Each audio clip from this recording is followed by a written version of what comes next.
term reality tunnel.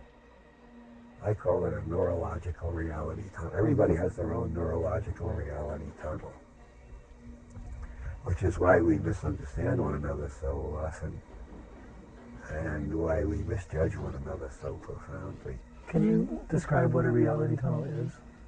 We receive, I think, more than 1 billion signals every minute from the environment. Most of them we're not even conscious of receiving. They affect our legs, our arms, our eyes, our ears, our nose, our chest. All this information is pouring in, and the nervous system is making evaluations at different levels, working its way up.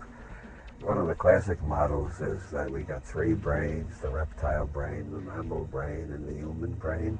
I've heard that for so long. I don't know how far back that goes. I knew that when I was in my 20s, which means back in the early 1950s. If we tried to be conscious of all the signals, we couldn't do it. Because to be conscious of that many signals simultaneously means we only perceive chaos, which is the usual first reaction to LSD. Things turn into chaos, and they turn into different kinds of patterns. The chaos is because we can't handle that much information and organize it rapidly. So we throw out all the information that seems unimportant, which means we also throw out all the information that seems threatening to our belief system or to our dogma or to our ideology.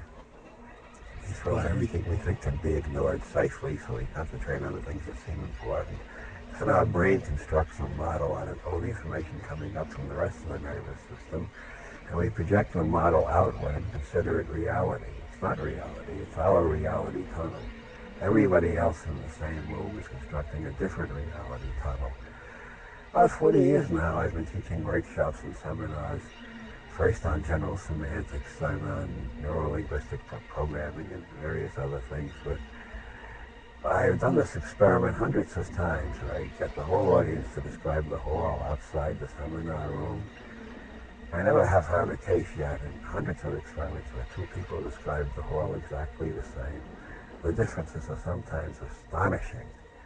We all perceive a different world because our brains are organizing it according to patterns the brain has created to organize.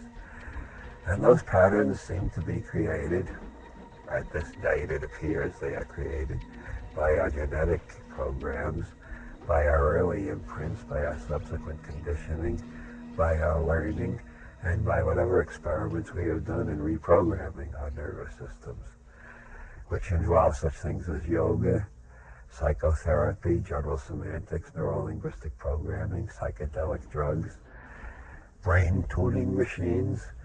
And every time we reprogram our nervous system, our reality tunnel should change a little. If it doesn't, we haven't learned anything through that experiment, and it was wasted time. If our reality tunnel changes a little, then we have to spend a lot of time in the next couple of years checking our new reality tunnel and see if we can communicate it well enough to others that we don't get locked up as raving maniacs. If we don't get locked up as raving maniacs, then you can consider your new reality tunnel possibly just as good as your old one and maybe more accurate in some ways. It's traditionally been part of alchemy for a couple of thousand years, both East and West.